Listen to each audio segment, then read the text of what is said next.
দীর্ঘ যাত্রায় ক্লেমেন একেবারে একা ছিলেন এবং তার চারপাশে বরফ ছাড়া আর কিছুই ছিল না।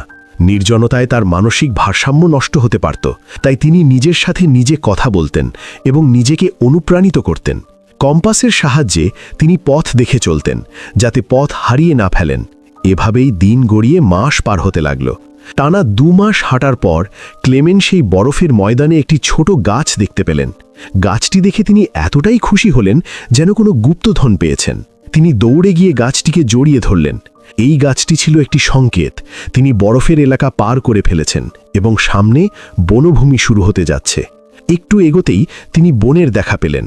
অনেক মাস পর সেখানে কাঠ সংগ্রহ করে আগুন জ্বালিয়ে তিনি শান্তিতে ঘুমালেন। অন্যদিকে ওয়ার্ডেন তখনও তাকে খুঁজছিলেন। তিনি তার দলকে 500 কিলোমিটার এলাকার মধ্যে তল্লাশি চালানোর নির্দেশ দেন। এদিকে বনের ভেতর দিয়ে যাওয়ার সময় এক ভয়াবহ বরফ ঝড় শুরু হয়। ঝড়ে বড় বড় গাছ উপড়ে পড়ছিল। একটি বিশালাকার গাছ সরাসরি ক্লেমেনের উপর পড়ে যায়।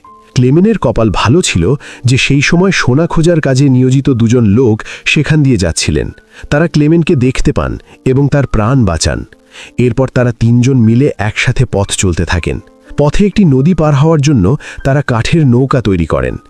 নদী পার হওয়ার সময় তারা নিজেদের ছোটবেলার গল্প করছিলেন। হঠাৎ নদীর স্রোত বেড়ে যাওয়ায় নৌকা নিয়ন্ত্রণের বাইরে চলে যায় এবং একজন সঙ্গী পানিতে পড়ে ডুবে যেতে থাকেন।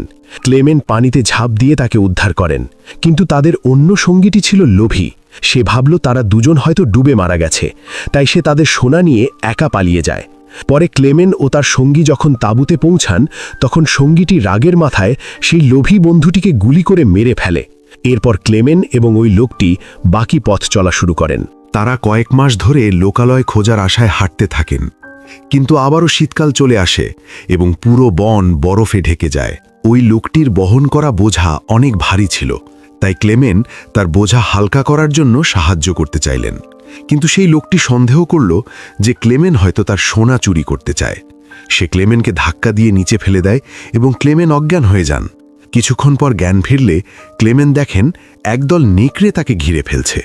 প্রাণ বাঁচাতে তিনি একটি গাছে ওঠার চেষ্টা করেন, কিন্তু একটি নেকড়ে তার পা কামড়ে ধরে। গাছটি দুর্বল হওয়ায় মাঝখান থেকে ভেঙে পড়ে এবং ক্লেমেন নিচে পড়ে যান। যখন তিনি ভেবেছিলেন তার মৃত্যু নিশ্চিত, ঠিক তখনই গুলির শব্দ শোনা গেল। এলাকার শিকারীরা এসে নেকড়েগুলোকে তাড়িয়ে তার প্রাণ বাঁচায়। শিকারীরা তাকে তাদের গ্রামে নিয়ে যায় এবং সেবা শুশ্রূষা করে সুস্থ করে তোলে। বহু বছর পর ক্লেমেন একটি লোকালয়ের দেখা পেলেন। সেখানে তিনি বেশ কিছুদিন ছিলেন, কিন্তু একদিন গ্রামে একটি চিঠি আসে যা ওয়ার্ডেন পাঠিয়েছিলেন। চিঠিতে বলা ছিল কোনো জার্মান পলাতক